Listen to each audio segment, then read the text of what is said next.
What's up guys? I hope you are doing well. ये वीर welcome to stellar army. तो कैसे हो दोस्तों? मैं आशा करता हूँ शानदार तरीके से आप लोग अपनी लाइफ को एंजॉय कर रहे हो, अपनी सेहत, फैमिली और पाई के ध्यान काफी अच्छे से रख रहे हो। बड़ी ही शानदार और बड़ी ही प्यारी बात बोली गई यहाँ पर। वह व्यक्ति सबसे शक्तिशाली होता है जिसके पास धैर्य की ताकत होती है। टीवीएफ वाली धैर्य की बात नहीं कर रहा हूं मैं यहाँ पर, मैं बात कर रहा हूं धीरज की, सब्र की, तसल्ली की, दिलासा की, संतोष की। तो वो वाले धैर्य की मैं बात कर रहा हूं। अगर बात करें तो यहाँ पर ये काफी ज्यादा जरूरी है। अगर आप लोग यूपीएससी की प्रिपरेशन कर रहे हैं तो ये आप लोगों के लिए और भी ज्यादा जरूरी हो जाता है। तो इसलिए हमेशा कोशिश ये करनी है कि अपने अंदर सब्र बनाकर रखना है। कई सारे बच्चे जो हैं मुझे कंपेयर कर रहे थे, मुझे बोले कि सर आप बिल्कुल संदीप भैया की तरीके से हो, जैसे वो मोटिवेट कर रहे थे, अब लास्ट को ऐसे आपने काफी मोटिवेट किया हम लोगों को। तो यार देखिए, हर एक इंसान ना लाइफ में अगर उसके पास में कोई एक्सपीरियंस होता है तो वो कभी नहीं चाहेगा कि वो जो एक्सपीरियंस है वो अपने तक ही रखे। अगर वो सही इंसान होगा वो हमेशा उसको दूसरे के साथ में बांटना चाहेगा, ताकि मेरी वजह से किसी न किसी की जिंदगी जो है वो संवर जाए। अगर एक इंसान के अंदर ऐसी भावना है तो वो इंसान जो होता है वो हमेशा एक दिल का अच्छा इंसान आप लोग उसको समझ सकते हैं, जो कि ये ना सोच के कि मेरा क्या होगा, मैं क्या करूंगा, हमेशा ये सोचे कि यार मेरे पास में जो भी ज्ञान है, मेरे पास में जो भी संसाधन है, उससे किसी का थोड़ा भला हो सकता है क्या। तो ऐसा इंसान जो होता है वो हमेशा लाइफ में कुछ ना कुछ अच्छा कर ही लेता है। तो आप लोग भी हमेशा अपने अंदर का वो जो बच्चा है, वो जो इंसान है जो दूसरों की मदद करना चाहते हैं, वो जरूर जगाने की कोशिश कीजिए। पर इसके साथ में ये ध्यान रखिए, पहले अपने आप को एक ऐसी पोजीशन पर लेकर आइए ताकि आप लोग एक सही डायरेक्शन में अपने आप को पा सके, और ये सारी चीजें जो हैं वो फिर साइड में आप लोग लेकर चल सके। ठीक है, तो पहले अपनी पोजीशन सही कीजिए, इनके अपने आप को काबिल बनाइए, अपने पैरों पर खड़ा कीजिए, ताकि घर वालों के ऊपर डिपेंडेंसी देखने को न मिले। ठीक है, तो ये है काफी इंटरेस्टिंग जो कि हम लोग बातें करेंगे, डिस्कस। आइए अब आगे बढ़ते हैं। आज का डिस्कशन काफी शानदार और काफी प्यारा रहने वाला है। सबसे पहले आप लोगों के सामने है यहाँ पर आज का क्विज, तो इसको हम लोग समझेंगे फिर आगे बढ़ेंगे। एक एक क्वेश्चन पढ़िए और इनका आंसर दीजिए। लेक्चर में बहुत ज्यादा मजा आने वाला है। कुछ आप लोगों को ज्योग्राफी के कॉन्सेप्ट में पढ़ाऊंगा, जिसके चलते काफी सारी इंटरेस्टिंग चीजें आप लोग सीख पाएंगे। तो काफी ये इंटरेस्टिंग और प्यारा डिस्कशन रहेगा। ठीक है, आइए सबसे पहले यहां पर बात करते हैं अटॉर्नी जनरल ऑफ इंडिया के बारे में। अटॉर्नी जनरल ऑफ इंडिया जो है हमारी कंट्री में, वो किसके द्वारा अपॉइंट किए जाते हैं? तो ये किए जाते हैं प्रेसिडेंट ऑफ इंडिया के द्वारा। प्रेसिडेंट ऑफ इंडिया के द्वारा जो अपॉइंट किया जाता है, तो ये एक संवैधानिक पोस्ट है, कॉन्स्टिट्यूशन में इसके बारे में मेंशन है इस पर्टिकुलर पोस्ट के। तो यहाँ पर कौन सा आर्टिकल है जो इनसे रिलेटेड है, बहुत इंपॉर्टेंट है, इसके बारे में आप लोगों को पता होना चाहिए। इसके बारे में कुछ ना कुछ इंफॉर्मेशन जो है क्वेश्चन बन सकता है, कई बार काफी न्यूज में रहते हैं। अभी G7 जो समिट है वो काफी ज्यादा न्यूज में है, तो इसके बारे में आप लोगों को बताना है कि कौन से नंबर की G7 समिट जो है वो जून के महीने में होने जा रही है। कंट्री कौन होस्ट करने वाली है इसको? यूके, यानी कि यूनाइटेड किंगडम। तो कब तक ये यूनाइट रहने वाला है वो देखने वाली बात है, पर यहाँ पर ये मीटिंग इसके द्वारा ऑर्गेनाइज कराई जाने वाली है। आप लोग ये बताना है G7 जो है ये कब फॉर्म किया गया था, कौन कौन सी कंट्री है, क्या क्या बातें, वो सारी बातें हम लोग डिस्कस करेंगे लेक्चर के अंदर में। S&P स्टैंडर्ड और पुअर जो है यहाँ पर ये ग्लोबल रेटिंग तैयार करता है अलग अलग कंट्रीज की। तो हमारी कंट्री की जो ग्लोबल रेटिंग है इसके द्वारा अनचेंज रखी गई, इनके उसके अंदर कोई चेंज नहीं किया गया है। पेंडेमिक से चीजें खराब हो रही हैं फिर भी वही रखी गई है हमारी रेटिंग। तो आप लोगों को यहाँ पर ये बताना है कि हमारी जो रेटिंग है वो कितनी है। ठीक है, ये बताना है, और नेक्स्ट 2 ईयर के लिए वही रहने वाली है डिस्पाइट द पेंडेमिक। ओके, इनके पेंडेमिक के आने के बाद भी। अगर बात करें यहाँ पर हमारी कंट्री में 6 क्रेडिट रेटिंग एजेंसी है। आप लोगों को वीडियो के अंदर तो मैं उनके सबके नाम बताऊंगा ही, तब तक आप लोग एक बार लिखकर प्रैक्टिस कर लीजिए कि आप लोगों को 6 में से कितनी याद है। आप लोगों को पता होना चाहिए कि हमारी कंट्री में कौन कौन सी रेटिंग एजेंसी है, और ये जो रेटिंग एजेंसी है ये किसके अंदर रजिस्टर होती है, ये आप लोगों के लिए क्वेश्चन है यहाँ पर जो कि बताना है। ठीक है, इंपॉर्टेंट है, इसके बारे में अच्छे से हम लोग डिस्कस करेंगे। नेक्स्ट यहाँ पर बात की जा रही है, यहाँ पर ये है तमिलकम। ठीक है, तो ये पर्टिकुलर एक जो टर्म है ये रेफर की जाती है कि एंशिएंट जो तमिलियन लोग थे वो कहां पर रहते थे, उनके बारे में बात करते हैं। तो जो यहां पर बात की जाए अगर जो यहाँ पर तमिलकम के बारे में, तो यहाँ पर आज की डेट में प्रेजेंट टाइम पे जो इंडिया का मैप है उसके हिसाब से कौन कौन से राज्य में पाए जाते हैं। केरला में पाए जाते हैं, लक्षद्वीप में पाए जाते हैं, बाकी 3 राज्य के नाम यहाँ पर आप लोगों को बताने हैं। ये पर्टिकुलर ऐसी टर्म है जो रिसेंटली अभी न्यूज में है, तमिलनाडु में इलेक्शन भी हुए हैं, तो एग्जाम में क्वेश्चन आप लोगों के लिए बन सकता है। ठीक है, तो इसलिए इसके बारे में एक मोटा मोटा आइडिया आप लोगों को होना चाहिए। अभी बात करें, अगर यहाँ पर बात की जा रही है गवर्नमेंट सिक्योरिटी को परचेज करने के लिए, अगर गवर्नमेंट सिक्योरिटी को परचेज किया जाएगा तो मार्केट में पैसा आएगा काफी ज्यादा है। तो गवर्नमेंट सिक्योरिटी एक्वाइजेशन जो प्रोग्राम है उसकी वजह से यहाँ पर अभी आने वाला, अब उसकी वजह से यहाँ पर ये लग रहा है कि 10 ईयर बॉन्ड जो है वो अभी काफी नीचे गिर रहे हैं, उनका जो बेसिकली लेवल है। ठीक है, पूरा कॉन्सेप्ट समझेंगे, कुछ इकोनॉमिक की टर्म्स आप लोगों को जानने को मिलेगी, अच्छे से समझेंगे, पर लेकिन डिसीजन किसका है ये आप लोगों को बताना है। ड्रोन जो है उसको परमिशन दे दी गई है एक स्टेट गवर्नमेंट को कि वो एक्सपेरिमेंटल जो डिलीवरीज है कोविड-19 की वैक्सीन की वो वहां पर प्रोवाइड कराई सके, क्योंकि रास्ते से जाए तो कई बार दिक्कत हो जाती है। अगर हवा में जाएगा तो आसानी से पहुंच जाएगा, तो कौन सी राज्य को अभी यहां पर परमिशन दी गई है, कौन सी मिनिस्ट्री है जिसके द्वारा इको सेंसिटिव जोन जो है वो यहां पर बेसिकली ये बताया जाता है। ठीक है, इको सेंसिटिव जोन यहां पर कौन सी कंट्री के द्वारा ये बताना आप लोगों को नोटिफाई किया जाता है। ठीक है, अभी रिसेंटली क्यों न्यूज में, क्योंकि थाने क्रीक जो फ्लेमिंगो सेंचुरी है, थाना क्रीक फ्लेमिंगो सेंचुरी TCF कहां पर है, महाराष्ट्र के अंदर है, इसको अभी नोटिफाई किया गया इको सेंसिटिव जोन के लिए। तो कोई भी क्वेश्चन आप लोगों से तब बनेगा अगर उसकी कोई ना कोई जो है बैकग्राउंड की इंफॉर्मेशन न्यूज में है। तो इसलिए ये बातें काफी इंपॉर्टेंट है जिनके बारे में आप लोग को याद रखना है। डायरेक्ट भी क्वेश्चन कई बार आप लोग के लिए बन जाते हैं, तो अगर याद रखेंगे तो कंफ्यूजन माइंड में बिल्कुल भी नहीं होगा। तो आइए आज का डिस्कशन स्टार्ट करते हैं, एक एक करके सारी न्यूज देखते हैं। तो सबसे पहले इंपॉर्टेंट डे के बारे में बात करें तो आज का जो इंपॉर्टेंट डे है वो है ईद मुबारक। ठीक है, तो आप सभी को ईद अल फितर की हार्दिक शुभकामनाएं। एक दूसरे के साथ मिलकर अच्छे से एंजॉय करना है, पर लेकिन डिस्टेंस बनाकर, क्योंकि कोरोना जैसा माहौल बना रहा है। कोई भी फेस्टिवल जो है आप लोगों को एक दूसरे के पास में आकर नहीं, खासकर अगर कोई बाहर का बंदा आ रहा है घर में, आप लोग अगर सबको पता है कि सब जो है कोविड-19 फ्री हैं, अगर सबको आप लोग जानते हैं समझ रहे हैं तो ठीक है, आप लोग उसको अच्छे से एंजॉय कर सकते हैं, एक दूसरे के गले मिल सकते हैं। पर लेकिन अगर कोई बाहर से आ रहा है तो उसको थोड़ा सा डिस्टेंस बनाकर आप लोग को रखनी है, क्योंकि आज की डेट में जिस बीमारी जिस तरीके का रूप धारण कर रही है, हमारी समझदारी ही हम लोग को यहाँ पर कहीं ना कहीं एक सही डायरेक्शन में लेकर चल सकती है, वरना बहुत बुरी कंडीशन आप लोग को देखने को मिलेगी। ठीक है, तो ये कुछ ऐसी चीजें हैं जो आप लोग को बिल्कुल भी एक तरीके से यहाँ पर कोताही नहीं बरतनी है, क्योंकि आप लोगों ने एक नॉर्मल सी बात सुनी होगी कि जान है तो जहान है। तो अगर जान रहेगी तो सारी चीज रहेगी, वरना दिक्कत हो जाएगी। ठीक है, तो ये है कुछ बातें जो आप लोग को याद रखनी है। शॉर्ट न्यूज पे एक नजर डालते हैं। सबसे पहले यहां पर बात की जा रही है एक पर्टिकुलर ऑर्गेनाइजेशन के बारे में और ट्राइबल कम्युनिटी के बारे में। तो ये है TRIFED, इसको बोलते हैं tribal cooperative marketing federation of India. Tribal cooperative marketing federation of India. ठीक है, तो इसके बारे में आप लोगों को याद रखना है। ये बेसिकली अभी रिसेंटली कोलैबोरेट कर रही है sustainable livelihood for tribal house hold in India, यानी कि हमारी कंट्री में जहां पर भी आदिवासी लोग रहते हैं, कम से कम उनके लिए कुछ ऐसा जुगाड़ कर दिया जाए ताकि उनकी जिंदगी जो है वो आसानी से चलती रहे, कुछ ना कुछ वो कमाते रहे, अपनी जिंदगी को आगे बढ़ाते रहे। तो इसके चलते इनके द्वारा मिलकर काम किया जा रहा है द लिंक फंड के द्वारा, फंड के साथ मिलकर। द लिंक फंड जो है ये एक फिलैंथ्रोपिक यानी कि सेवा समाज के काम करने वाली, समाज सेवा का काम करने वाली ये एक ऑर्गेनाइजेशन है जो कि यहाँ पर काम कर रही है। और ये काम करेगी अभी फिलहाल यहाँ पर जो नॉर्मली काम करती है वो तो जो गरीब लोगों की हेल्प करने में काम करती है, या फिर जो क्लाइमेट चेंज हो रहा है उसको कम करने में, लोगों के ऊपर उसका इंपैक्ट, उसमें काम करती है। अभी ये ट्राइबल कम्युनिटी के लिए मिलकर यहां पर काम करेगी ताकि जो दिक्कत है, जो प्रॉब्लम है, उसका सॉल्यूशन निकाला जा सके। यानी कि मोटे मोटे तौर पर आप लोग ये बोल सकते हैं कि जो ट्राइबल कम्युनिटी है उनकी लाइफ को कैसे इंप्रूव किया जा सकता है, उसके ऊपर यहां पर इनके द्वारा काम करने की कोशिश की जा रही है। तो टुगेदर मिलकर काम करेंगे ट्राइबल डेवलपमेंट और इंप्लीमेंट जनरेशन के लिए, यानी कि कैसे जो ट्राइबल कम्युनिटी है उनके लिए यहां पर कोई डेवलपमेंट करना है, और इसी के साथ में जो ट्राइबल कम्युनिटी है उनके लिए इंप्लॉयमेंट के साथ साथ में यहां पर उनके एक तरीके से डेवलपमेंट भी होना चाहिए। और जब इंप्लॉयमेंट होगा तो नॉर्मल सी बात है यार, डेवलपमेंट आप लोगों को अपने आप होता हुआ नजर आएगा। यानी कि एक तरीके ना कि एक तरीके से भूखे बिना मरे, और कुछ उनका ऐसा भी संसाधन जुड़ जाए ताकि आगे के लिए भी उनको कोई दिक्कत देखने को नहीं मिले। और जलवायु परिवर्तन जिसको आप लोग क्लाइमेट चेंज बोलते हैं, उसका बहुत ज्यादा आज की डेट में प्रभाव पड़ता है। ट्राइबल डेवलपमेंट और इंप्लॉयमेंट जनरेशन के लिए प्रोवाइड करेंगे सपोर्ट ताकि उनके प्रोडक्ट में वैल्यू एडिशन हो सके। मान लीजिए आज की डेट में ट्राइबल कम्युनिटी शहद निकाल कर लेकर आते हैं, मतलब एक तरीके से आप लोग बोलिए ट्राइबल कम्युनिटी, मान लीजिए जो जिसमें मधुमक्खी का छत्ता होता है उससे शहद निकाल कर लेकर आते हैं। अगर उसके शहद को प्रॉपर एक बोतल में पैक कर उसको सील कर जनता तक पहुंचाया जाए तो आराम से पहुंचेगा। अगर खुला हुआ शहद बेच रहे हैं तो उनसे कोई नहीं खरीदेगा। तो इस तरीके से उनके प्रोडक्ट को किस तरीके से उनका प्रोडक्ट मार्केट में लेकर आना है, उसमें क्या वैल्यू ऐड की जा सकती है ताकि उनको उसका फायदा देखने को मिले, तो उसमें ये हेल्प करेंगे। और इसी के साथ में जो महिलाओं से रिलेटेड जो भी चीजें हैं, जैसे कि महिलाओं से रिलेटेड कोई ढांचा बनाना है, ठीक है, उनके इनोवेशन में उन्होंने कोई आविष्कार किया है, उनको कोई बिजनेसमैन करना है, बिजनेस वुमेन बनना है उनको, ठीक है। बिजनेस जो वर्ड है वो मैन के साथ में ऐसा जुड़ गया है कि नॉर्मली आप लोगों ने सुना होगा कि बिजनेसमैन, ठीक है, बिजनेस वुमेन ये यहां पर अभी थोड़ा थोड़ा सामने निकल कर आ रहा है, वरना बिजनेसमैन ही आप लोगों को थोड़ा देखने को मिलता है। तो उसके बारे में हम लोग यहां पर बात करेंगे, ठीक है। द लिंक फंड जो है जिसको बोलते हैं TLS, इसका हेडक्वार्टर जेनेवा में स्विट्जरलैंड के अंदर में है, और ये एक्सट्रीम जो पॉवर्टी उसको मिटिगेट करने का काम करती है, यानी गरीबी को मिटाने का काम करती है जहां जहां पर भी गरीबी है। और ट्राइबल कम्युनिटी सबसे ज्यादा गरीब कम्युनिटी है आज के में, और क्लाइमेट चेंज का जो इंपैक्ट है उसको भी कम करने की कोशिश करती है। इनके जो जलवायु परिवर्तन की वजह से जो दिक्कत देखने को मिल रही है उसको भी कम करने का काम करती है।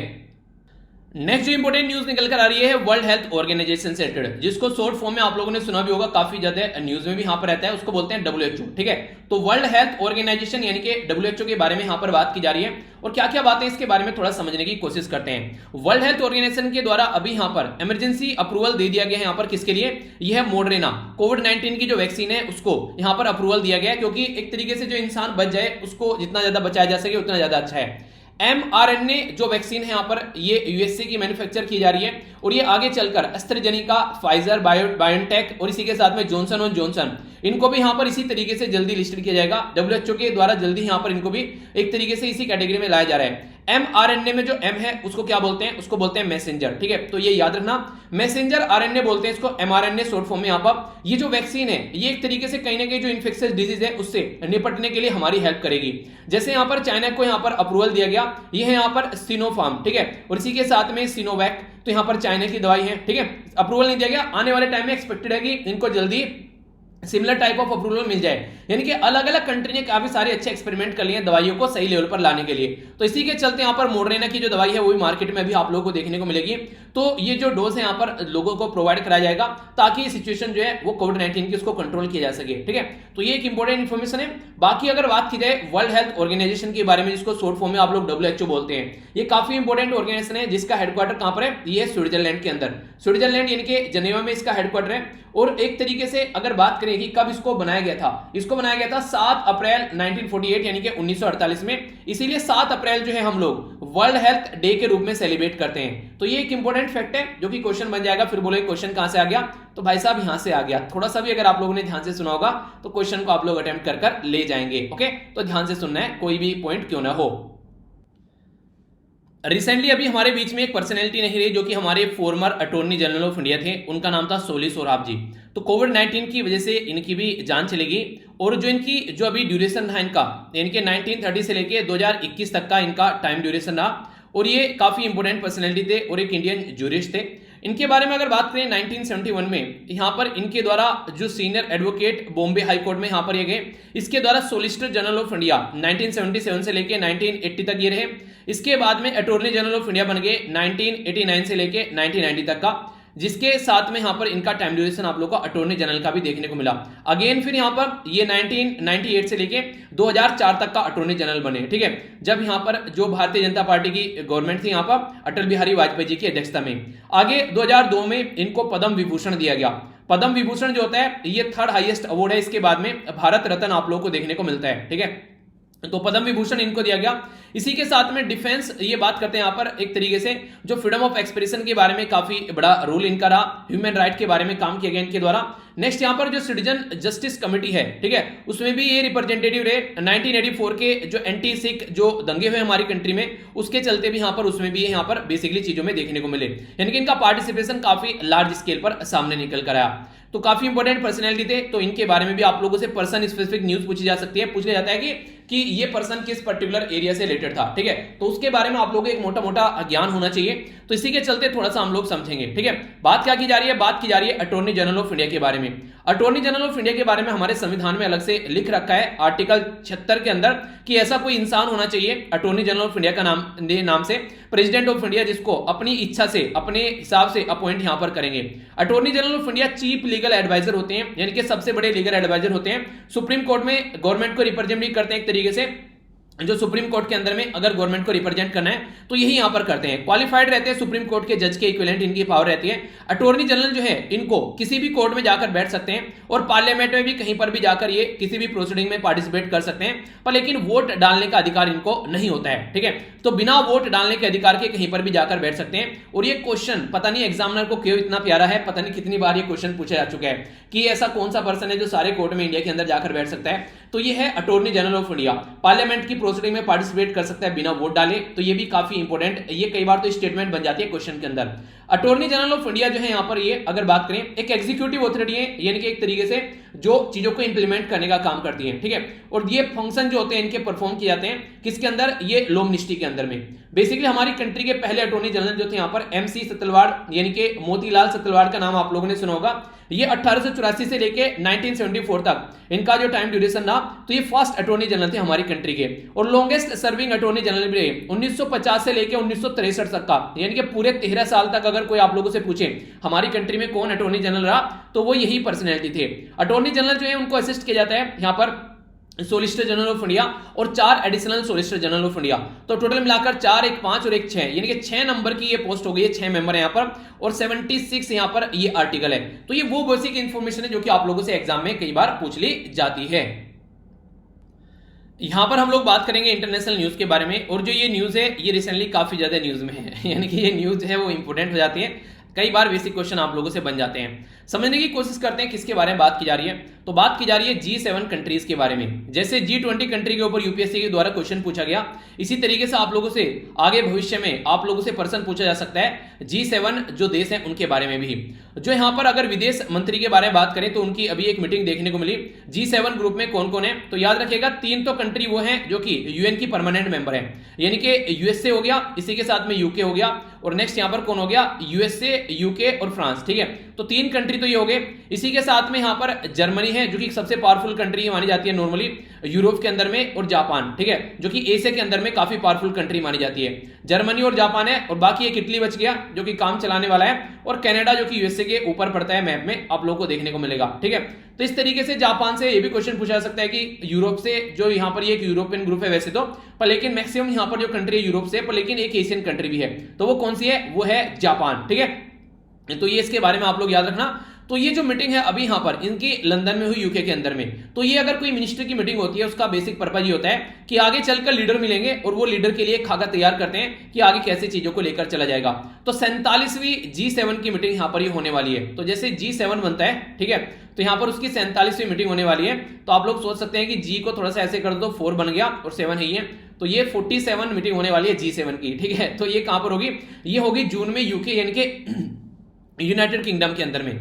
इंपॉर्टेंट कुछ बातें यहां पर आप लोग समझ लीजिए इस ऑर्गेनाइजेशन के बारे में। इसको बनाया गया था 1975 यानी कि 1975 में। तो याद रखना जब हमारी कंट्री में इमरजेंसी लगाई गई थी उस टाइम पर ये ऑर्गेनाइजेशन बनाई गई थी, ठीक है।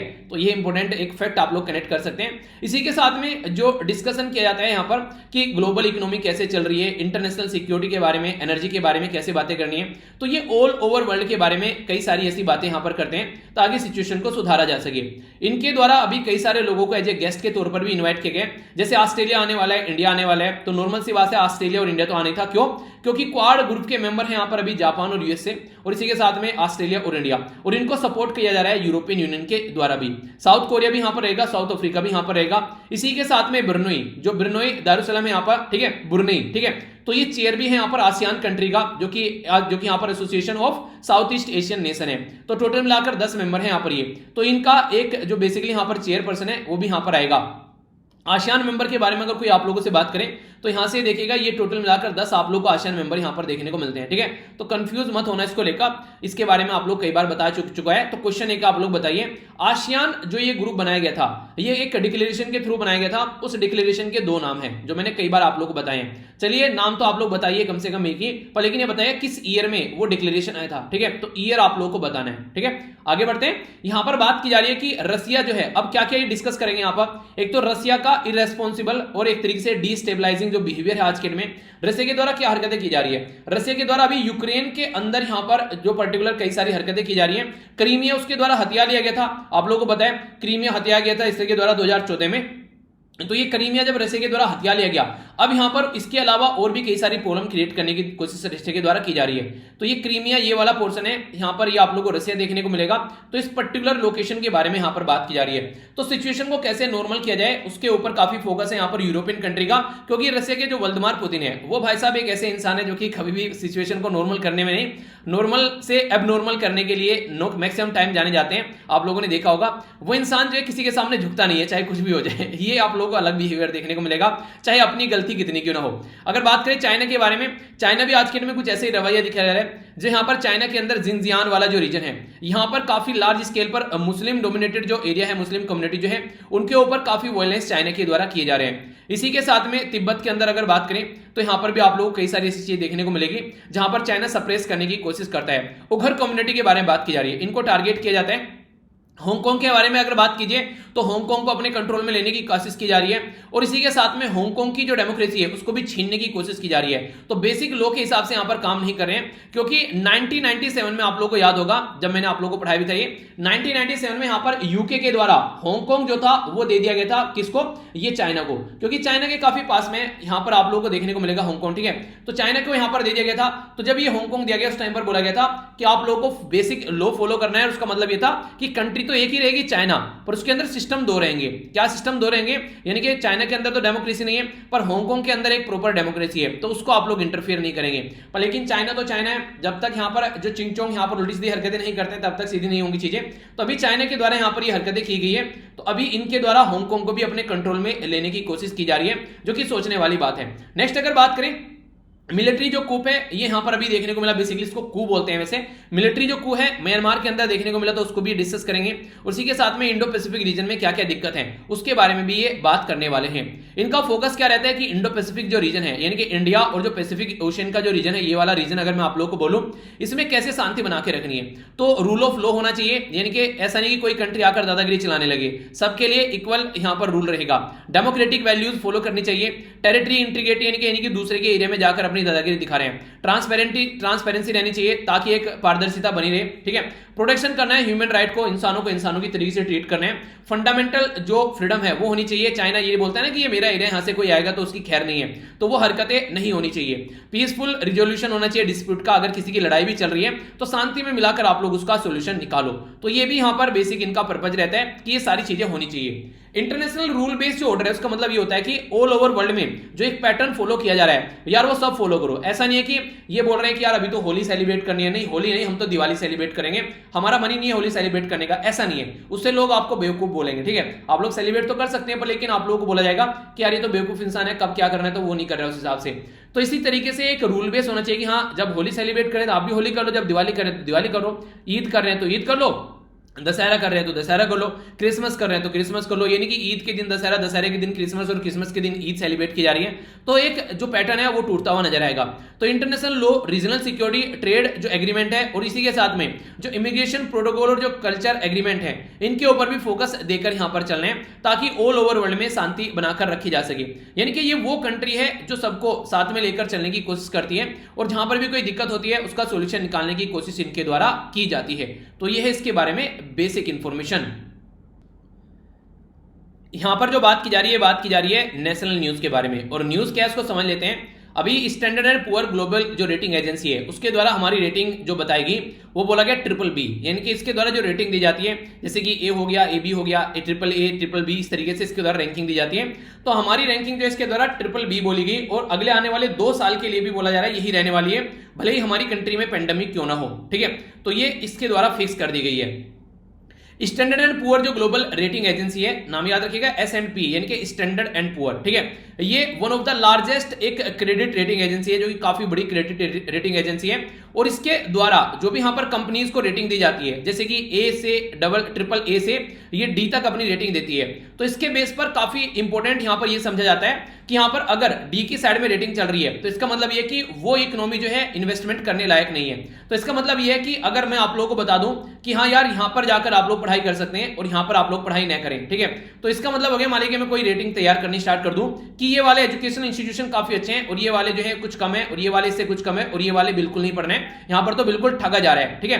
तो इस तरीके से क्या होगा, इसका मतलब ये होगा कि एक मोटा मोटा एक खाका आप लोगों के सामने निकल कर आ जाएगा, जिसके बेस पर हम लोग ये बातें कर सकते हैं, अच्छा यार यहां पर तो पैसे लगाए जा सकते हैं और यहां पर पैसे लगाना बिल्कुल भी सही नहीं है। तो उससे क्या होगा, उससे आप लोगों का टाइम भी बच जाएगा और उससे एक सही डायरेक्शन मिल जाएगी और आपके जो मम्मी पापा के जो पैसे हैं वो भी आप लोग के बच जाएंगे। तो ये रेटिंग एजेंसी यही काम करती है, ये बताती है कि कौन सी कंट्री में जाकर आप लोग अपना पैसा लगा सकते हैं, उसकी हालत सही है या फिर खस्ता हो चुकी है, तो उसके बारे में एक ओवरव्यू देती है। जो सोवरन रेटिंग एजेंसी है, इनके सोवरन जो रेटिंग एजेंसी है, ये इंडिपेंडेंट असेसमेंट करती है, ऐसा नहीं किसी कंट्री के दबाव में रहती है, ठीक है। और यहां पर एक तरीके से आराम से रेटिंग करके बताती है कि क्या आप लोग यहां पर कर सकते हैं। इसका मोटिवेशन क्या रहता है आखिर ऐसा काम करने का, ताकि ये जो एक तरीके से मोटिवेशन कंट्रीज के, ताकि सोवरन जो क्रेडिट रेटिंग है यहां पर इशू किया जा सके, बॉन्ड एक्सटर्नल डेब्ट से रिलेटेड या एफडीआई इन्वेस्टमेंट वहां पर किया जा सके, तो इससे एक माहौल रहता है कि हाँ ये कंट्री को आप लोग जाकर अपना पैसा लगा सकते हैं, तो आप लोगों की मेहनत की जो कमाई है वो बर्बाद नहीं जाएगी। तो इसके चलते अगर बात करें, अगर ये रेटिंग अच्छी देती है या बुरी देती है उसके ऊपर डिपेंड करता है। तो S&P है, इसके द्वारा BBB रेटिंग दी गई, तो higher rating to the country अगर कंसीडर किया जाए तो यहां पर एक तरीके से इन्वेस्टमेंट ग्रेड है एक तरीके का ये। अगर B+ हो गया या फिर लोअर रेटिंग हो गई तो इसका मतलब ये हो गया कि जंक इकोनॉमी है, इसमें जाकर इन्वेस्टमेंट मत करना, यानी कि BBB-, ठीक है। अगर इससे ऊपर चल रहे हैं तो इसका मतलब है कि इन्वेस्टमेंट कर सकते हैं आप लोग, यहां पर आप लोग काम कर सकते हैं। अगर BB+ या फिर इससे नीचे चला गया तो इसका मतलब यह कि यहां पर जाकर इन्वेस्टमेंट मत करना, अगर पैसा लगाया तो इसका खामियाजा आप लोगों को खुद भुगतना पड़ेगा, यानी कि सवारी अपने सामान की स्वयं जिम्मेदार है, ठीक है। जैसे आप लोगों ने बसों में देखा होगा लिखा रहता है कई बार। तो यहां पर मूडीज जो है इसको कंसीडर किया जाता है, BA3 और हायर रेटिंग है तो इन्वेस्टमेंट ग्रेड, और BA1 बिलो है यहां पर, तो ये आप लोग को देखने को मिलेगा, तो ये दूसरी है, ठीक है। तो यहां पर ये मूडीज का अलग सिस्टम है, ये भी एक रेटिंग एजेंसी है, और स्टैंडर्ड एंड पुअर S&P का अलग सिस्टम है। तो ये BB- से लेकर B+ तक यहां पर अपना क्राइटेरिया तैयार करती है कि ये इससे ऊपर है तो आप लोग सही है, इससे नीचे जा रहे हैं तो गलत है। यहां पर BAA3 से हायर है तो अच्छा है, रेटिंग एजेंसी BA1 से नीचे है तो एक तरीके से फिर आप लोग अपने हिसाब से देखिए, ठीक है। 3 रेटिंग एजेंसी काफी इंपॉर्टेंट है, जो कि आज की डेट में जिनकी बात भी सब मानते हैं एक तरीके से कि अच्छे से स्टडी करती हैं। एक तो है फिच रेटिंग एजेंसी, एक है मूडी, ठीक है, एक है स्टैंडर्ड एंड पुअर। तो ये 3 रेटिंग एजेंसी का नाम रखिए। ऑल ओवर वर्ल्ड में 95% 95% जो ग्लोबल रेटिंग बिजनेस दिया जाता है वो इन्हीं 3 जो यहां पर रेटिंग एजेंसी इनके द्वारा आप लोग को देखने को मिलेगा। अब आप लोगों के मन में मेंढक उछल रहे होंगे कि सर अपनी कंट्री के बारे में बताइए, तो हमारी कंट्री के बारे में याद रखिएगा, हमारी कंट्री की 6 रेटिंग एजेंसी है यहां पर ये, ठीक है। तो इनके बारे में भी कई आप लोगों से कई बार क्वेश्चन पूछ जाते हैं। CRISIL, ICRA, CARE, SMERA, fetch India, इसी के साथ में ब्रिक वर्क रेटिंग। अब आप लोगों का होमवर्क है यहां पर ये, इनकी सबकी फुल फॉर्म आप लोगों को लिखनी है, ठीक है। तो थोड़ा बहुत काम आप भी कर लीजिए। इंपॉर्टेंट क्वेश्चन क्या बन जाएगा कि हमारी कंट्री की जो 6 रेटिंग एजेंसी है आप लोगों से ये पूछ लेंगे किसके अंदर रजिस्टर रहती है। तो अगर ये बातें आप लोग यहां पर बता पाते हैं तो फिर आप लोगों को कोई कंफ्यूजन नहीं रहेगा, आप लोग समझ पाएंगे किसके बारे में बात की जा रही है। तो यहां पर बात की जा रही है सेबी के बारे में। सेबी क्या है? Security exchange board of India. ये काफी इंपॉर्टेंट एक स्टैट्यूटरी ऑर्गेनाइजेशन है हमारी कंट्री की, जो कि 1992 में स्टैब्लिश की गई थी, ठीक है। बेसिकली इसको स्टैब्लिश तो किया गया था 1998 में, पर लेकिन स्टैट्यूटरी स्टेटस यानी कि जो जामा पहनाया गया इसको पार्लियामेंट में एक्ट पास करके, वो यहां पर सेबी एक्ट बनाया गया, वो था 1992, जिसके तहत यहां पर प्रॉपर वे में इसको एक सही एजेंसी बनाया गया। हेडक्वार्टर इसका कोई आप लोगों से पूछ ले अगर कभी कभी, तो ये मुंबई में है, बता देना कि महाराष्ट्र के अंदर है, कर लो क्या करना है, ठीक है। तो ये छोटी छोटी बातें हैं यार, छोटी छोटी मगर मोटी बातें, जो डायरेक्ट आप लोगों से कई बार क्वेश्चन बन जाते हैं। आइए अब राज्य की ओर चलते हैं। यहां पर बात की जा रही है स्टेट न्यूज के बारे में। तो यहां पर आप लोगों को कुछ जो कल एक तरीके से आप लोगों को कुछ पर्टिकुलर लोकल एरिया के बारे में इंफॉर्मेशन मिलेगी, कल्चर के बारे में भी इंफॉर्मेशन मिलेगी, तो दोनों चीजें पैरेलल में आप लोग को देखने को मिलेगी। तो बात की जा रही है यहां पर पुलियार कम्युनिटी के बारे में। तो 2 ट्राइबल कम्युनिटी है यहां पर, बेसिकली ट्रू ट्राइबल सेटलमेंट है। एक का नाम है यहां पर कुट्टापट्टी, ठीक है, और दूसरे का नाम है यहां पर कुज्जीपट्टी। तो कुट्टापट्टी और कुज्जीपट्टी जो है यहां पर ये पॉपुलर पुलियार जो कम्युनिटी है यहां पर ये देखने को मिलती है अन्नामलाई टाइगर रिजर्व। तो आप लोगों से क्वेश्चन पूछे कि अन्नामलाई टाइगर रिजर्व कहां पर है, तो यह है तमिलनाडु के अंदर में, ठीक है। कई बार बेसिक क्वेश्चन आप लोगों से बन जाते हैं, तो माइंड में कोई भी कंफ्यूजन नहीं होना चाहिए। तो अन्नामलाई टाइगर रिजर्व कहां पर है? ये है तमिलनाडु के अंदर। तो यहां पर ये हो गया तमिलनाडु, केरला टच कर रहा है इसको बॉर्डर को, कर्नाटक टच कर रहा है और आंध्र प्रदेश टच कर रहा है। तो 3 ऐसे राज्य हैं जो यहां पर इसको टच करते हैं, और पौंडीचेरी के 2 डिस्ट्रिक्ट यहां पर इसको पुदुचेरी और इसी के साथ में कराईकल पुदुचेरी बोलते हैं। तो ये भी एक इंपॉर्टेंट छोटी सी न्यूज हो गई है। इसके बारे में क्या क्या बेसिक इंफॉर्मेशन आप लोगों को पता होनी चाहिए जो क्वेश्चन की फॉर्म में बन सकती है। सबसे पहले तो अन्नामलाई टाइगर रिजर्व न्यूज में आ गया, इसके बारे में आप लोग याद रखिएगा। बाकी जो यहां पर पुलियार जो कम्युनिटी है यहां पर पुलियार, ऑल्सो इसको यहां पर पुलिया या फिर इसको होलिया या फिर इसको चेरामार, ठीक है, तो इनके नाम से भी जाना जाता है। तो ये भी एक हल्का सा आइडिया रखेगा। इंपॉर्टेंट बात यहां पर यह कि वन ऑफ द मेन जो सोशल ग्रुप है यहां पर वो केरला के अंदर देखने को मिलता है, कर्नाटक के अंदर और हिस्टोरिकली तमिल के अंदर, और बाय चांस आप लोग इसको यहां पर यहां पर बात की जा रही है तमिलकम, ठीक है। तो तमिलकम अगर आप लोगों से पूछे कि ये एरिया कौन सा है, तो ये भी आप लोगों को यहां पर इसके बारे में थोड़ा सा पता होना चाहिए, कई बार आप लोगों से पूछ लिया जाता है, ठीक है। तो तमिलकम कौन कौन सा एरिया है, इसके बारे में आप लोग एक बार अटेम्प्ट कीजिए, फिर मैं आप लोगों को बताता हूं कि नॉर्मली तमिलकम में कौन कौन सा एरिया आता है। क्योंकि इसके देखिए अगर कोई भी ऐसी चीज न्यूज में आ गई, ठीक है, तो आप लोगों से क्या करेंगे, घुमा फिरा कर कोई ना कोई क्वेश्चन आप लोगों से पूछ लिया जाएगा, फिर आप लोग ये बोलेंगे यार ये क्वेश्चन कहां से आ गया। तो ये सारी छोटी छोटी चीजें, वही छोटी छोटी मगर मोटी बातें नहीं बोलते हैं बेसिकली, तो फिर आगे इनके क्वेश्चन बन जाते हैं। तो अगर एक मोटा मोटा सा आइडिया आप लोग उसका रखेंगे इन छोटी छोटी न्यूज का, तो फिर आप लोग चीजों को अंडरस्टैंड भी कर पाएंगे, ठीक है। तो हल्का सा इसके बारे में आप लोगों को याद होना चाहिए, तो आप लोग अटेम्प्ट कीजिए, फिर मैं आप लोगों को बताता हूं। शेड्यूल कास्ट है केरला और तमिलनाडु के अंदर में, इसी के साथ में इनका जो म्यूजिक है, जो क्राफ्टमैनशिप है, इसी के साथ में जो डांस वगैरह है वो इंक्लूड रहता है। और ये मास्क लगाकर भूतिया टाइप का डांस करते हैं, ठीक है। एक तरीके से आप लोगों को देखने को मिलेगा, ये मैंने आप लोगों को यहां भी दिखाया, कुछ ऐसे नजारे यहां पर ये आप लोगों को करते हुए नजर आएंगे, ठीक है। नेक्स्ट अगर बात की जाए, यहां पर बात की जा रही है मुदी अट्टम और हेयर डांस के बारे में। मुदी अट्टम है यहाँ पर बेसिकली ये एक तरीके से जो फर्टाइल, जो यहाँ पर एक तरीके से जो फर्टिलिटी जो रिचुअल है उसके बारे में बात करते हैं यहाँ पर, तो यानी कि उससे रिलेटेड यहाँ पर बेसिकली कहां से चीजें क्या है और इसके बारे में थोड़ा सा अगर मैं आप लोगों से बात करूं, तो यहाँ पर एक पर्टिकुलर पर्सनैलिटी के बारे में बात करेंगे। यहाँ पर बात की जा रही है महात्मा अय्यनकली, इनको यहाँ पर पुलिया किंग भी बोला जाता था। ये बेसिकली मैंने आप लोगों को बता दिया अभी कि ये ट्राइबल कम्युनिटी है, ठीक है। अगर बात की जाए यहाँ पर अय्यानकली 1893 में यानी कि 1893 में यहाँ पर ये इनके द्वारा ओक्स कार्ट चैलेंज लाया गया। ओक्स कार्ट चैलेंज यानी कि एक बैल को गाड़ी में जोड़कर एक चैलेंज लाया गया कि अनटचेबल जो कम्युनिटी है यहाँ पर, बेसिकली ट्राइबल कम्युनिटी को अलग तरीके से देखा जाता था, उनको जो भी पब्लिक जो रोड थी वहां पर उन पे यहाँ पर अलाउ नहीं किया जाता था, जहां पर हिंदू कास्ट वहां पर चला करती थी, तो उनको ये देखना ही था कि तुम लोअर कास्ट हो, तुमको यहाँ पर चलना अलाउ नहीं है। तो इस किंग के द्वारा यहाँ पर सामने निकल कर आया और इनके द्वारा बोला गया कि मैं यहाँ पर चलूंगा, जिसको रोकना है रोक लो। इसी के साथ में जो अय्यानकली है वो यहाँ पर प्रोटेस्ट किया गया उनके द्वारा पुलियार कम्युनिटी के राइट यानी कि अधिकार के लिए भी, तो इसकी वजह से भी यहाँ पर कई बार इनको याद किया जाता है। और इसी के साथ में 1907 में यहाँ पर जो स्टूडेंट है इस कम्युनिटी के, उनको गवर्नमेंट स्कूल में अलाउ करने की भी बात की गई, इसके लिए भी इनके द्वारा काफी अच्छे लेवल पर अपना प्रोटेस्ट जारी किया गया। तो कई सारी बातें आप लोगों को देखने को मिलेगी। जो अन्नामलाई टाइगर रिजर्व है ये तमिलनाडु के अंदर में है, बेसिकली वेस्टर्न घाट का पार्ट आप लोगों को देखने को मिलेगा। अन्नामलाई परम्बिकुलम, ठीक है, एलिफेंट रिजर्व डिक्लेयर किया गया 2003 में। तो ये कुछ बेसिक इंफॉर्मेशन है, ये भी आप लोगों से बैकग्राउंड की इंफॉर्मेशन कई बार पूछ ली जाती है ज्योग्राफी के पॉइंट ऑफ व्यू से। आइए अब थोड़े से इकोनॉमी के दर्शन आप लोगों को कराता हूं। ये जो न्यूज है ये इंटरेस्टिंग है, इसमें आप लोगों को सुनने में मजा आएगा, कॉन्सेप्ट को समझने में मजा आएगा। बात की जा रही है यहाँ पर गवर्नमेंट की सिक्योरिटी के बारे में, तो यहाँ पर काफी इंटरेस्टिंग एक चीज आप लोगों को देखने को मिलेगी। जैसे नॉर्मली यूपीएससी के अंदर कई बार ऐसे क्वेश्चन पूछे जाते हैं, पर स्टेट पीसीएस अगर आप लोग दूसरे किसी एग्जाम की तैयारी करें तो वहां जो डायरेक्ट क्वेश्चन पूछे जाते हैं वो भी मैं आप लोगों को यहाँ पर बताने वाला हूँ। रिजर्व बैंक ऑफ इंडिया के बारे में अगर बात करें तो उसके द्वारा अभी रिसेंटली गवर्नमेंट सिक्योरिटी परचेज करने की बात की गई।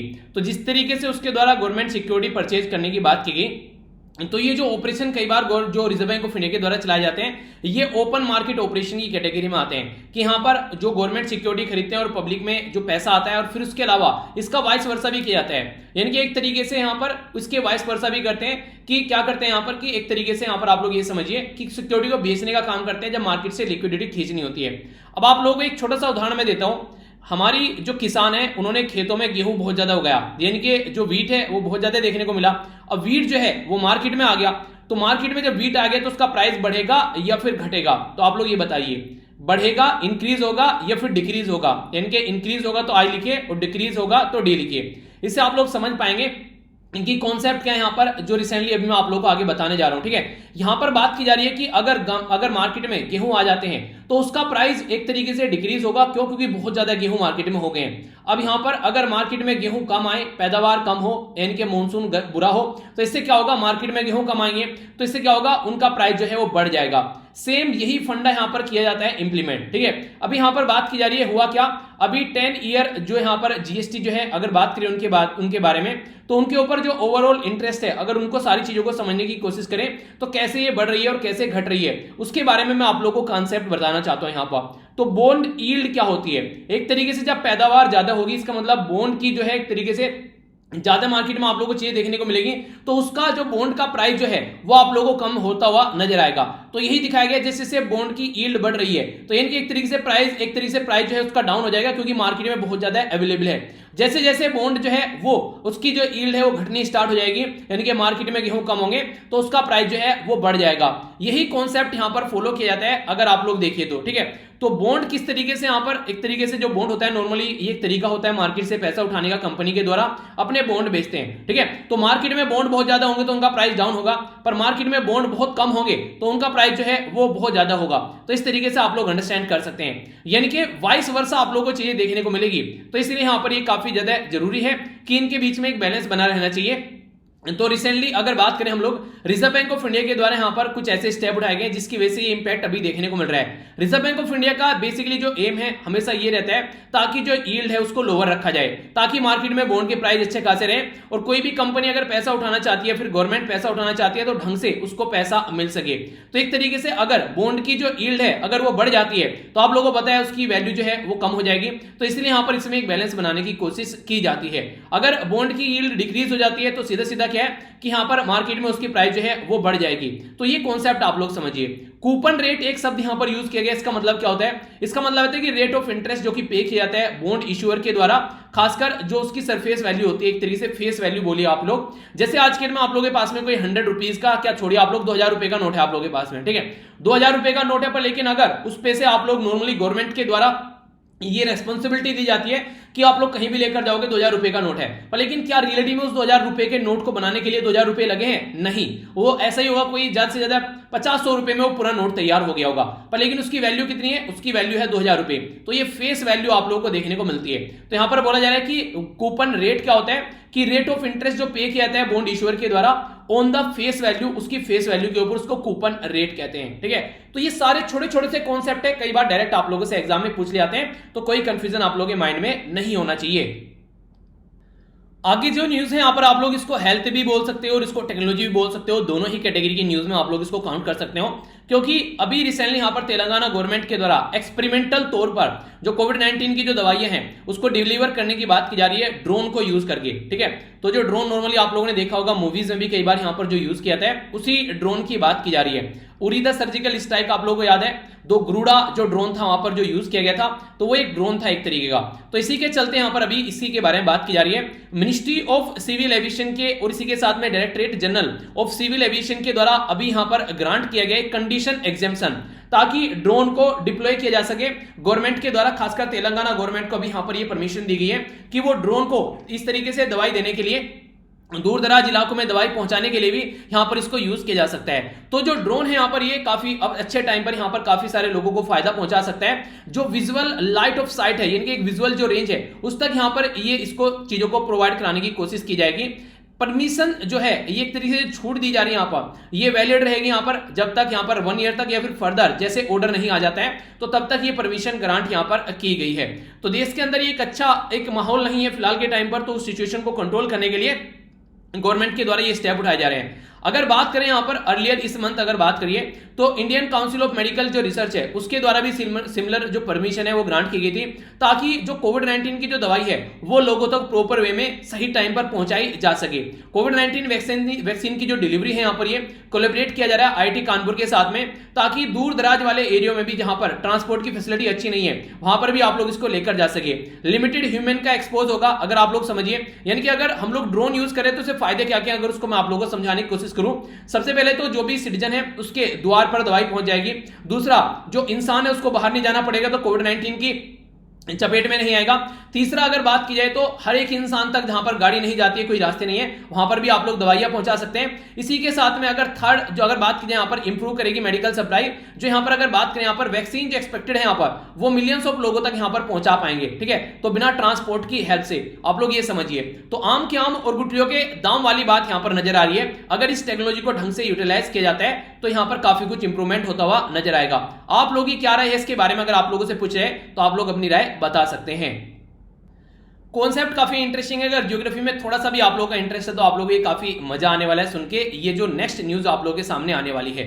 नेक्स्ट न्यूज में बात की जा रही है, अकॉर्डिंग टू द रिसेंट अभी कुछ फॉसिल लीव्स मिली हैं जिसके चलते यहां पर 25 मिलियन ईयर एगो जो यहां पर ऑस्ट्रेलिया के अंदर जो कंडीशन थी उसके साथ में उनकी रिजेंबलेंस देखने को मिल रही है। यानी कि इंडियन मॉनसून जो है उसको अगर कंपेयर किया जाए ऑस्ट्रेलिया के साथ में तो कुछ ऐसी कंडीशन यहां पर देखने को मिल रही है। आप लोग बोलेंगे कि सर इनके साथ में क्या रिलेशन है, तो इनका रिलेशन समझने के लिए आप लोगों को ज्योग्राफी में यहां पर ये चीजें समझनी पड़ेगी। ये देखिए, यह अपनी कंट्री, ठीक है, ये अपनी कंट्री आगे आगे बढ़ती आप लोगों को नजर आएगी और यहां पर ये इस तरीके से जाकर यहां पर ये जुड़ गई, ठीक है। तो ये अपनी कंट्री आप लोगों को देखने को मिल रही है, समझ रहे हैं आप लोग। अगर इसको देखा जाए तो ऐसे ऐसे जाकर हमारी जो बेसिकली यहां पर जुड़ गया और यहां पर हिमालय का निर्माण हुआ, समझ लिया आप लोगों ने। यही कंडीशन आप लोग यहां पर देख सकते हैं।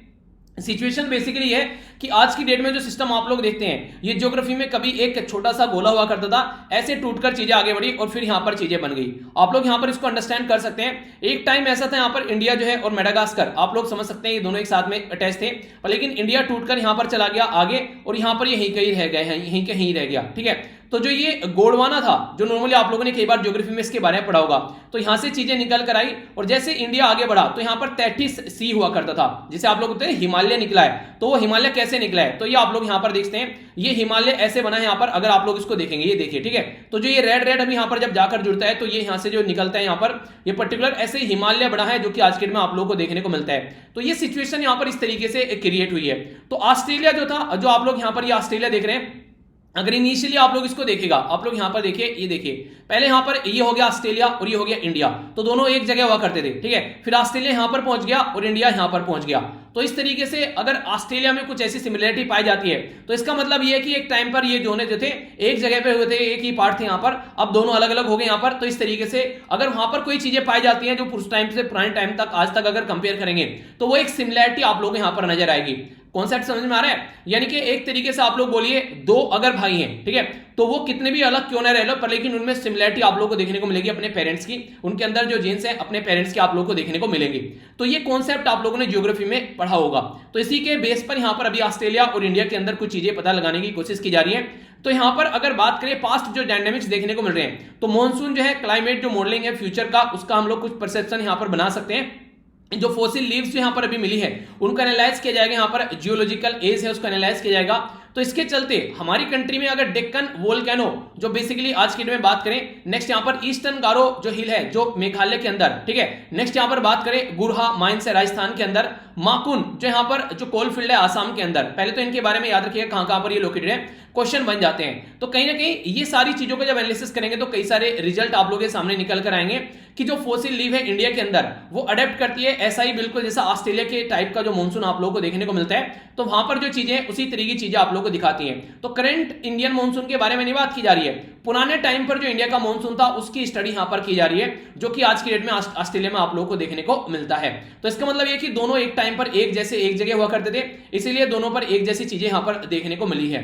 अभी यहां पर अगर बात की जाए क्लाइमेट के हिसाब से, जो क्लाइमेट जो चेंज बढ़ रहा है उसके हिसाब से अगर बात करें तो सारी स्टडी अगर फॉसिल की जाए तो हम लोग एक जो वेरिएशन है टेम्परेचर का 16.3 से 21.3 उस टाइम पर हुआ करता था। ऑल फॉसिल जो है आज के में जो आप लोगों को देखने को मिल रहे हैं क्या क्या वहां पर बारिश वगैरह हुआ करती थी, ये लगभग 191 से लेके 232 सेंटीमीटर तक वेरिएट करती हैं। आखिर कैसे नापते हैं बारिश हो रही है? जहां पर बारिश हो रही है अगर आप लोग वहां पर एक बर्तन रखेंगे और वहां पर जो बारिश पड़ रही है, ठीक है, उसमें मार्क्स होते हैं यहाँ पर इस तरीके से कि कितने नंबर पर यहाँ पर अगर देखें कि बारिश इतनी हुई इतनी, अगर पता चला 5 सेंटीमीटर 10 सेंटीमीटर है तो उसके बेस पर यहाँ पर काउंट किया जाता है कि वहां पर उस एरिया में कितनी बारिश पड़ी है। समझ रहे हैं? तो ये तरीका होता है। तो अभी यहाँ पर कुछ चीजें ऐसी हैं आप इसके बेस पर आप लोग अंडरस्टैंड करके समझा जाए कि आज के डेट में ऑस्ट्रेलिया में जो चीजें हैं पुराने टाइम पर कुछ अगर खुदाई में मिले हमारी कंट्री में चीजें, तो ऑस्ट्रेलिया के साथ में वो कंपेयर करती हुई कहीं ना कहीं आप लोगों को नजर आएगी। ठीक है, तो ये सारी राम कहानी जो है आप लोगों को क्लियर होनी चाहिए। कई बार क्वेश्चन बन जाता है। तो एक टाइम पर यहां पर ऑस्ट्रेलिया और इंडिया दोनों एक साथ हुआ करते थे, फिर ऑस्ट्रेलिया यहां पहुंच गया और खिसक खिसक कर इंडिया यहां पहुंच गया। तो ये कॉन्सेप्ट आप लोगों को क्लियर होना चाहिए। आइए अब कुछ बात करते हैं यहाँ पर इन्वायरमेंट के बारे में। इन्वायरमेंट से रिलेटेड डायरेक्ट एक क्वेश्चन तो आप लोगों से ये पूछा जाएगा कि अगर बात की जाए इको सेंसिटिव जोन के बारे में तो ये किसके द्वारा नोटिफाई किया जाता है? तो ministry of environment forest and climate change के द्वारा नोटिफाई किए जाते हैं। हमारी कंट्री में प्रकाश जावड़ेकर साहब आज के डेट में इसके मिनिस्टर हैं, तो ये याद रखिएगा। रिसेंटली अभी थाने क्रीक फ्लेमिंगो जो सेंचुरी है जिसको TCFS बोलते हैं, थाने इनके महाराष्ट्र के अंदर, इसको अभी डिक्लेयर किया गया है। ठीक है, जो थाने क्रीक ये फ्लेमिंगो सेंचुरी है तो सेकंड मैरीन सेंचुरी है महाराष्ट्र के अंदर आफ्टर मालवन सेंचुरी के बाद में, जिसको यहां पर इस कैटेगरी में डिक्लेयर किया गया है। इंपॉर्टेंट बर्ड एरिया है, यानी कि जो चिड़िया हैं उनके लिए काफी इंपॉर्टेंट ये एरिया माना जाता है। इसी के साथ में लगभग 39 यानी कि 39 कैटेगरी के जो मैंग्रोव स्पीसीज यानी कि जो फॉरेस्ट है, दलदली फॉरेस्ट जिनको बोलते हैं, वो देखने को मिलेंगे। 167 स्पीसीज आप लोगों को फ्लेमिंगो बर्ड की देखने को मिलेगी, 45 स्पीसीज मछली और 59 के करीब बटरफ्लाई और 67 के करीब इंसेक्ट्स, ये सारी चीजें यहां पर देखने को मिलती हैं। तो इन चीजों के ध्यान में रखते हुए यहां पर अभी रिसेंटली इसको इस कैटेगरी में डिक्लेयर किया गया है। कुछ और इसके बारे में अगर आप लोगों से बातें की जाए तो इको सेंसिटिव जो जोन है उसके बारे में बात करते हैं। तो इकोलॉजिकली जो फर्जाइल एरिया होता है, जहां पर काफी ज्यादा दिक्कतें देखने को मिलती है, उसको कैसे प्रोटेक्ट करना है उसके बारे में काम किया जाता है। Area with in 10 kilometre around the protected area, अगर मान लीजिए कोई नेशनल पार्क है, वाइल्ड लाइफ सेंचुरी है, उसके आसपास का 10 किलोमीटर का जो एरिया है उसको इको सेंसिटिव जोन में यहां पर डिक्लेयर आप लोग कर सकते हैं। खासकर जो सेंसिटिव कॉरिडोर होते हैं, जीव जंतु जहां पर पाए जाते हैं, कनेक्टिंग एरिया होते हैं, इकोलॉजी के लिए इंपॉर्टेंट एरिया होते हैं, ठीक है, कोई लिंकेज है, इसके चलते कोई बियॉन्ड द 10 किलोमीटर भी अगर इंक्लूड किया जाता है तो उसको भी इंक्लूड कर सकते हैं अगर रिक्वायरमेंट के हिसाब से। तो ये काम किसके द्वारा किया जाता है? तो ये काम किया जाता है ministry of environment, forest and climate change के द्वारा। इंपॉर्टेंट क्वेश्चन है, क्वेश्चन आ गया तो ये मत बोलना कहां से आ गया, तो भाई साहब यहां से आ गया, ठीक है, थोड़ा सा भी याद रखेंगे तो एग्जाम में दे पाएंगे।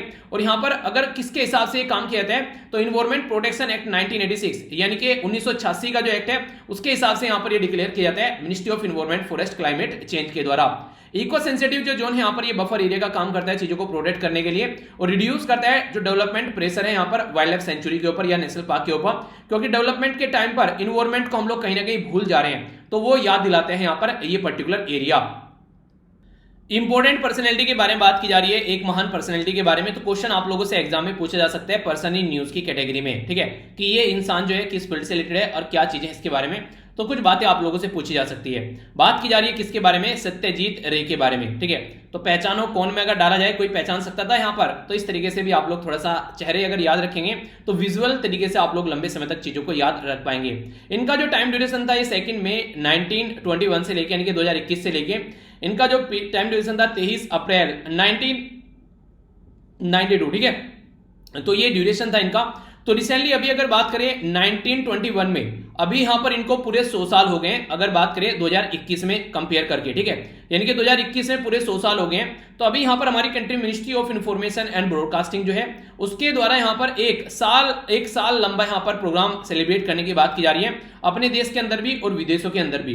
तो सत्यजीत रे जी जो है यहाँ पर इंडियन जो फिल्म मेकर थे, स्क्रीन राइटर थे, म्यूजिक कंपोजर थे, ग्राफिक आर्टिस्ट, लिरिसिस्ट, ऑथर और वाइडली आप लोग बोल सकते हैं कि ग्रेटेस्ट फिल्म मेकर थे ऑल द टाइम सत्यजीत रे साहब। तो यहां पर एक तरीके से इनके डायरेक्शन में बात करें तो लगभग 36 जो मूवीज थी इंक्लूडिंग कई सारी इंपॉर्टेंट मूवीज जैसे कि पत्थर पांचाली की बात की जा रही है, यहां पर बात की जा रही है अपरजीतो, ठीक है, इसी के साथ में अप्रो संसार, ये काफी इंपॉर्टेंट मूवी थी, अप्पू त्रिलोकी पुराने टाइम की 1955, 1956, 1959 यहां पर, ठीक है। तो इस तरीके से तो काफी फेमस मूवी हुई, तो इन्हीं के नाम पर चीजें सेलिब्रेट करने की बात की जा रही है। ऑथर सेवरल जो शॉर्ट स्टोरीज, नोवेल और इसी के साथ में कई और वर्क खासकर बच्चों के लिए भी काफी काम इनके द्वारा किया गया। 32 इंडियन नेशनल अवार्ड मिले हैं इनको, इसी के साथ में अकेडमी ऑनरी अवार्ड 1992 में इनको दिया गया। गवर्नमेंट ऑफ इंडिया के द्वारा इनको भारत रत्न भी दिया गया आगे चलकर 1992 में, 1992 में। तो इससे आप लोग अंदाजा लगा सकते हैं इनकी महानता का। भारत रत्न की कैटेगरी का अवार्ड यहां पर मिला हुआ है, तो इंडिया के भारत रत्न है ये, ठीक है, तो इससे आप लोग एक अंदाजा लगा सकते हैं। तो इसलिए यहां पर पूरी साल जो है ये सेलिब्रेशन चलने वाला है, एक हल्का सा आइडिया आप लोग रखिएगा, ठीक है। तो आइए एक बार नजर डाल लेते हैं क्या क्या हम लोगों ने डिस्कस किया ताकि लंबे समय तक जो चीजें हैं वो आप लोग को याद रख सकें। सबसे पहले तो फिर से आप सभी को यहाँ पर ईद उल फितर की हार्दिक शुभकामनाएं, अच्छे से सेलिब्रेट कीजिएगा। शॉर्ट न्यूज देखिए हम लोगों ने जो काफी इंपोर्टेंट थी यहाँ पर एक एक कर समझी, ठीक है। इसी के साथ में अटॉर्नी जनरल के बारे में एक बेसिक इन्फॉर्मेशन आप लोगों को यहाँ पर देखने को मिली। इंटरनेशनल न्यूज में G7 कंट्री के बारे में हम लोगों ने कुछ बातें जानी जो कि आप लोगों को पता होना चाहिए, कंट्री क्या क्या है वो सब बातें की। नेशनल न्यूज में हम लोगों ने कई सारी रेटिंग एजेंसी की जो चीजें समझी, यहाँ पर अपनी कंट्री की रेटिंग एजेंसी जो क्वेश्चन पूछा है वो बताएगा। स्टेट न्यूज के अंदर यहाँ पर हम लोगों ने ट्राइबल कम्युनिटी से रिलेटेड कुछ बातें जानी, इंपॉर्टेंट थी, पता होना चाहिए। इकोनॉमी के अंदर हम लोगों ने गवर्नमेंट सिक्योरिटी और क्या क्या चीजें हैं उसके बारे में समझा। ड्रोन का यूटिलाइजेशन किया जा रहा है यहाँ पर कई सारे राज्यों के द्वारा, जिनमें से तेलंगाना एक है अभी फिलहाल। आगे बात करें ज्योग्राफी में हम लोगों ने इंडियन मॉनसून के बारे में ऑस्ट्रेलिया के साथ में कुछ कंपेयर करके चीजें समझी। जो कि आप लोगों को पता होनी चाहिए, कई बार क्वेश्चन बन जाते हैं। ठीक है, आगे इन्वायरमेंट के बारे में अगर बात करें तो हम लोगों ने यहाँ पर एक महाराष्ट्र से रिलेटेड जो न्यूज थी उसके बारे में हम लोगों ने बात की। इंपॉर्टेंट पर्सनैलिटी के बारे में जाना, सत्यजीत रे जी के बारे में, तो ये भी आप लोगों को पता होना चाहिए। ठीक है, तो ये था टोटल आज का डिस्कशन। आई होप कि आप लोगों ने एंजॉय किया है। आइए अब क्वेश्चन है जिनके आंसर आप लोगों को देने हैं। बात की जा रही है आर्टिकल अटॉर्नी जनरल से रिलेटेड, आप लोगों को बताना है कौन से नंबर की ये सबमिट है, G7। तो मैंने अभी बताया था ना जी कैसे लिखते हैं वो सब चीजें, ठीक है, और कब इसको बनाया गया था। स्टैंडर्ड एंड पुअर जो है यहाँ पर इसके द्वारा इंडिया की रैंकिंग क्या बताई गई है, हमारी कंट्री की रेटिंग एजेंसी किसके अंदर रजिस्टर है। तमिलकम के बारे में अगर बात करें तो यहाँ पर ये किस पर्टिकुलर एरिया में आप लोगों को देखने को मिलेगा, ये आप लोगों को बताना है। ठीक है, कौन कौन से एरिया में ये पाया जाता है। ठीक है, इसी के साथ में अगर बात करें यहाँ पर गवर्नमेंट सिक्योरिटीज जो एक्वाइजेशन प्रोग्राम है, तो ये किस के अंडर आता है ये बताना है। ड्रोन की परमिशन कौन सी राज्य गवर्नमेंट को मिली है, कौन सी मिनिस्ट्री इको सेंसिटिव जो जोन है वो डिक्लेयर करती है, ये बताना है। ठीक है, आइए अब थोड़ा सा लास्ट डे का रिवीजन कर लेते हैं। इंटरनेशनल नर्स डे जो है इसकी थीम आप लोगों को बतानी है। वर्ल्ड फर्स्ट जो ऑर्गेनिक स्टेट किसको डिक्लेयर किया गया हमारी कंट्री में, इंश्योरेंस रेगुलेटरी डेवलपमेंट अथॉरिटी जो है उसके द्वारा अभी रिसेंटली कॉन्सेप्ट लाया गया MIV, इसकी फुल फॉर्म आप लोग को बतानी है। पार्लियामेंट के द्वारा पास किया गया इंश्योरेंस बिल 2021, आप लोगों को बताना है कितने से हटाकर लिमिट कितनी कर दी गई है। SSE क्या है यहाँ पर, ये जो कि सेबी के अंडर यहाँ पर बात करते हैं। कौन सा आर्टिकल है freedom of speech and expression के बारे में बात करते हैं। युद्धवीर मेमोरियल अवार्ड कौन सी डॉक्टर को दिया गया महिलाओं के लिए काम करने के लिए। CCSCH की फुल फॉर्म आप लोग को बतानी है। हमारी कंट्री में अगर बात करें स्पाइसेस की क्वालिटी इंप्रूव करने के लिए जो काम किया जा रहा है। ठीक है, थीम है यहाँ पर nurses a voice to lead a vision for future health care, यानी कि एक तरीके से फ्यूचर हेल्थ केयर पर फोकस दिया जा रहा है कोविड-19 को ध्यान में रखते हुए। सिक्किम हमारी कंट्री का पहला राज्य है जिसको यहाँ पर ऑर्गेनिक राज्य की कैटेगरी में दिया गया। मॉडल इंश्योरेंस विलेज, ताकि गांव के एरिया में भी हम लोग इंश्योरेंस जो है वो पहुंचा सके, उसके ऊपर काम यहाँ पर किया जा रहा है। पार्लियामेंट के द्वारा पास किया गया यहाँ पर ये बिल, इसमें 49 था पहले, FDI की लिमिट फॉरेन डायरेक्ट इन्वेस्टमेंट को 74% कर दिया गया है। सोशल जो स्टॉक एक्सचेंज है उसके बारे में बात की जा रही है, तो सेबी के द्वारा यहाँ पर चीजें सामने निकल कर आई। अगर सोसाइटी के वेलफेयर के लिए कोई काम करता है तो उसके तहत यहाँ पर रजिस्टर किया जाएगा। आर्टिकल 19 जो है यहाँ पर फ्रीडम ऑफ स्पीच और एक्सप्रेशन के बारे में बात करते हैं। डॉक्टर अविता जो फर्नांडिस है उनका नाम आप लोग याद रखेगा, जिसके चलते क्वेश्चन आप लोगों से पूछा सकता है कि युद्धवीर मेमोरियल अवार्ड किसको दिया गया। ठीक है, कोडेक्स के बारे में अगर बात करें, कोडेक्स कमेटी ऑन स्पाइसेस के बारे में बात की जा रही है, तो यहां पर इसके द्वारा रिकमेंड किया गया लौंग, अजवाइन, तुलसी और अदरक, तो यहां पर इनकी क्वालिटी कैसे स्टैंडर्ड रखनी है ताकि इनको बेचा भी जा सके। ठीक है, तो ये कुछ चीजें हैं जिसके बारे में आप लोग आइडिया रख सकते हैं। तो कैसा रहा ये आज का डिस्कशन जरूर बताएगा। और इस लेक्चर को अगर 10 में से मैं आप लोगों को मार्क्स देने के लिए बोलूं तो कितने मार्क्स आप लोग इसको 10 में से देंगे, कहां पर कमी रहेगी वो जरूर बताएगा ताकि उसको इंप्रूव किया जा सके। ये आप लोगों को ओनली 3 से 4 सेकंड लगेगी, ठीक है, आप लोगों को रेटिंग करने में, पर लेकिन जो लेक्चर बनाने में लगते हैं ये इतने ही घंटे लगते हैं जितनी आप लोगों को सेकंड लगेगी। ठीक है, तो इसलिए थोड़ा सा आप लोगों का टाइम रहेगा, इसमें आप लोग लेक्चर के नीचे अपना फीडबैक जरूर दिया कीजिए ताकि उसको इंप्रूव किया जा सके। बाकी सारी PDF जाकर यहाँ से डाउनलोड कर लेना, इकट्ठी आप लोगों को मिल जाती है। अगर नोटिफिकेशन भी आप लोगों को नहीं मिलता है तो वो भी आप लोग यहाँ पर जाकर आप लोग अगर कनेक्ट रहेंगे तो दिक्कत देखने को नहीं मिलेगी। ठीक है, तो नेक्स्ट लेक्चर में मिलता है, तब तक अपना ध्यान रखिए और यहाँ पर भी आप लोग कनेक्ट हो सकते हैं। तो बड़ों को नमस्ते, छोटों को प्यार, छोटी सी लाइफ एंजॉय करा। मिलता हूँ नेक्स्ट लेक्चर में, तब तक के लिए जय हिंद।